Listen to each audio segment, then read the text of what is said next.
Absolutely delighted now to be joined by this year's conference planning chair, Jim Malloy. Jim, welcome. Thank you.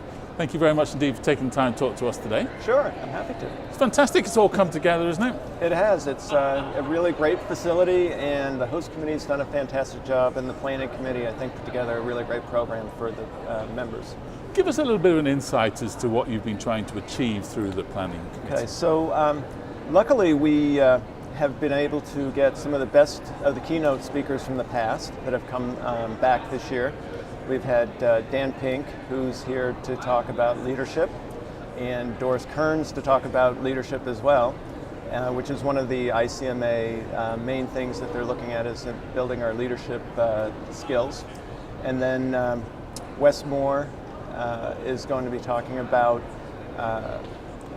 dealing with our whole community, not just the most vocal people, Right. but the people who need our assistance the most. And then we have other sessions dealing with diversity issues, smart communities.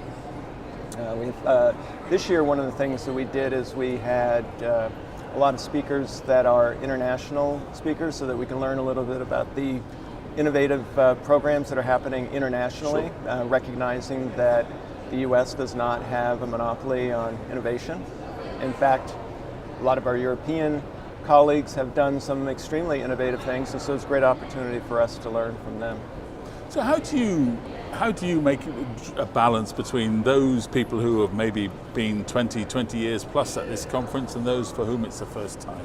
Yeah, it's one of the things that ICMA is doing really well, because it's something that probably 10 years ago, I think ICMA recognized that baby boomers were going to be transitioning out, and we were going to be seeing a lot of new managers, and that's happening now. We see a lot of it in my own state of Massachusetts. We see a lot of our senior managers have left, and when we go to meetings, a lot of times we notice that there are a lot of new people there that we don't even know yet, and so we're embracing that, and I think ICMA has put together programs that are of interest to both long-term managers as well as people who are just entering the field.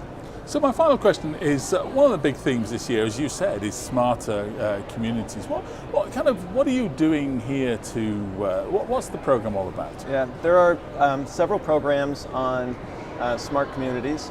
Some are case studies on what communities are doing, and there's actually a program, a whole session on what is a smart community. Okay. Because the thing is, a lot of communities are smaller and don't have the resources to jump in and have a chief technology officer, but there are some things that they can do.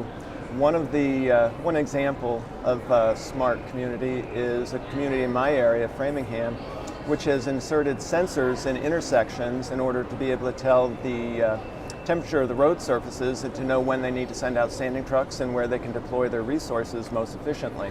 And that's the kind of thing that is out there now, the technology that's available that can help us be leaner and provide better services to our residents.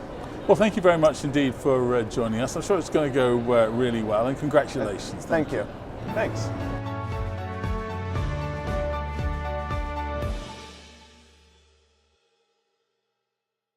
ICMA TV has plenty more exclusive content from the conference, which you can check out using the links to the right. Be sure to check back each day for brand new interviews, stories and coverage from the show. You can also travel back in time and revisit 12 years of ICMA TV by checking out our channel.